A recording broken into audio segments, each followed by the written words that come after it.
धोने वाली बहू। शादी के पहले से ही विभा को कपड़े धोने का बड़ा शौक था। कभी नल के नीचे तो कभी तालाब के पास। अरे मेरी नीली वाली लुंगी नहीं दिख रही है। विभा की अम्मा, कहाँ रखी है लुंगी? अरे वो तो विभा ने परसों ही धोकर रखी थी आपकी अलमारी में, देखो वहीं होगी। वो ना मैंने आज धो दी, मुझे लगा कि गंदी हो गई होगी। अरे कैसे गंदी हो गई थी? उसे तो मैंने पहना भी नहीं। हे भगवान, इस लड़की के कपड़े धोने की आदत से परेशान हो गया हूँ मैं। जितना तो घर में राशन नहीं आता, उससे कहीं ज्यादा डिटर्जेंट पाउडर का खर्चा है। इसकी शादी करवा दो, शादी जाए अपने घर में ही करे काम, फिर चाहे घर के कपड़े धोने हो या पूरे गांव के। हाँ ठीक बोल रही हो, देखता हूँ मैं कोई लड़का। वो दिन भी आ जाता है जब विभा को देखने लड़के वाले आ जाते हैं। लड़की मुझे अच्छी लगी। होने वाली सास कहती है, बेटी अगर कुछ पूछना है तो पूछ लो। वैसे तो हमारी लड़की बहुत ही शर्मीली है, जो बोल दो वो मान लेती है, इसे क्या पूछना होगा। अरे कैसी बात कर रही हो माँ, मुझे इन लोगों के घर रहना है, सवाल तो कई है। हाँ हाँ बेटा, पूछ लो ना, क्या पूछना है। आप लोगों के घर कपड़े कौन धोता है? सास का मुंह बन जाता है। देखो, अगर तुम ये कहना चाहती हो कि तुम्हें कपड़े धोने नहीं आते तो सुन लो, कपड़े मैं ही धोती हूँ, लेकिन तुम्हारे आ जाने के बाद मैं रुमाल तक नहीं धोऊंगी।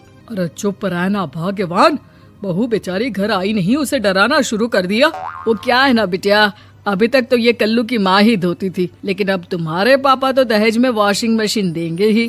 तभी विभा की माँ बोल पड़ती है, सवाल भी पूछा तो क्या। वैसे भाई साहब, मशीन की तो फिर भी कपड़े धोने की कैपेसिटी होती है। मतलब जो बिटिया दे रहे हैं ना विभा, इसे कपड़े धोने का बहुत शौक है। ये आप लोगों के क्या, आस पड़ोस गांव मोहल्ले सबके कपड़े धो दे और उफ तक ना करे। बाहर देखा नहीं आपने कितने कपड़े सूख रहे हैं? सब हमारी बिटिया ने ही तो धोए हैं। बस भी करो ना माँ, शर्म आ रही इतनी तारीफ सुनकर। और तो और एक दाग निकाल कर दिखाओ तो मान जाऊं। हाँ अच्छा, माफ करना बेटा, मैंने गलत समझा। हमें तो रिश्ता बहुत पसंद है। और ऐसे जुड़ जाता है रिश्ता कपड़े धोने का शौक रखने वाली विभा का। उसकी शादी हो जाती है कोयला फैक्ट्री में काम करने वाले कल्लू के साथ। शादी के बाद अचानक विभा चिल्लाती हुई सास के पास आती है। सासू माँ, अरे सासू माँ कहाँ है आप? ये तो धोखा है, धोखा दिया आप लोगों ने मुझे। इसे ससुर के चक्कर के बारे में पता चल गया। अरे तो उसमें तुझे क्यों धोखा मिला है? अरे नल में पानी नहीं आता, कपड़े कैसे कब धुलेंगे? अच्छा, तू पानी नहीं आ रहा उसकी बात कर रही है। तो आपने क्या सोचा? कुछ नहीं। अच्छा, तेरी माँ ने कहा था कि कपड़े धोने का शौक है तुझे, याद आया मुझे। शौक बोलकर कपड़े धोने वाले मेरे जुनून को कम ना आके सासू माँ, कपड़ा धोना मेरा गुरूर है। तभी पति भी वहाँ आ जाता है। अभी मैंने इसे सनी देओल की फिल्म दिखाई है, उसी के डायलॉग मार रही है माँ। अच्छा सुन, साफ बता रही हूँ, पानी सुबह 4 से 6 और शाम को 10 से 12 आता है, समझी? विभा टाइमिंग सुनकर हैरान हो जाती है। ये क्या भूतों का मोहल्ला है? सुबह 4 बजे उठकर कौन कपड़े धोता है? 4 बजे टंकी में पानी जाता है, फिर सारा दिन धोना ना, किसने मना किया? अरे कैसी बात कर रही हैं? 200 लीटर की टंकी में कितने कपड़े धो लूंगी मैं? सुबह ही उठ जाऊंगी मैं। अब क्या था, विभा सुबह 4 से लेकर रात के 12 बजे तक कपड़े ही धोती रहती। एक रोज सास पड़ोस से निकलकर कहीं जा रही होती है कि साथ वाली कहती है, हाँ कल्लू की माँ, जरा ये बताओ कि 2 साड़ी है, 2 ब्लाउज और एक पेटीकोट और एक नाड़े वाला लंबा कच्छा। हाँ तो? अरे तो क्या, कितना लोगी धुलाई ये बताओ। धोबन दिख रहे हैं हम क्या? हमारे पति सरकारी नौकरी से अभी रिटायर हुए हैं और बेटा सुपरवाइजर है कोयला फैक्ट्री में। धोबन समझ रखा है हमें?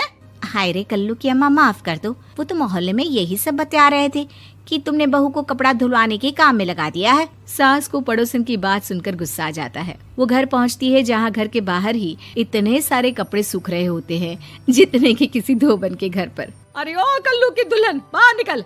माँ जी यहीं आ जाओ, बाथरूम में चादर धो रहे हैं हम। अरे अभी हम धोते हैं, तुमको बाहर निकलो। ये आस पड़ोस वाले बोल रहे हैं कि हम बहू से कपड़े धुलवा कर उसे कपड़ा धोने वाली बना दिए हैं। अरे छोड़ो ना माँ जी, किन लोगों की बातों में आती हो?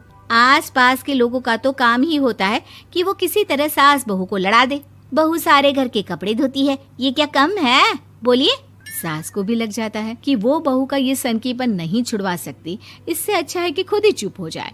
एक रोज सास और बहू मंदिर जाते हैं, जहाँ सास की साड़ी वहाँ खड़ी भीख मांगने वाली से मिलती है। माँ जी क्या बात है, आपकी साड़ी उस भिखारन से कितनी मिल रही है ना? हाँ हाँ देखो तो, दोनों की साड़ी मिल रही है। क्या बात है कल्लू की अम्मा, तुम खुद को तो अफसर की बीवी बताती हो और ऐसी सिंपल सी प्लेन साड़ी पहनकर घूमती हो। सिंपल और प्लेन नहीं है ये साड़ी। तो क्या सोने के धागे से फूल बने हैं?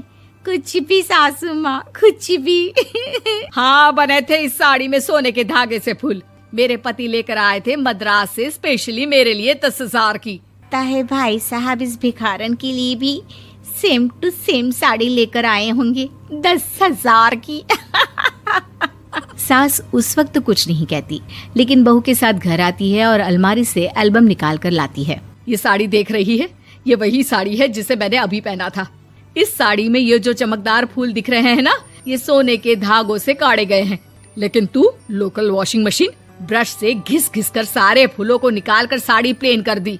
मुझे माफ कर दीजिए सासू माँ। और तो और, जब मैंने तुझे तेरी गलती के लिए कुछ नहीं कहा, लेकिन तूने तो सबके सामने मेरा मजाक ही बना दिया। क्यों? बहू को समझ में आ जाता है कि अब से उसका कपड़े धोना बंद।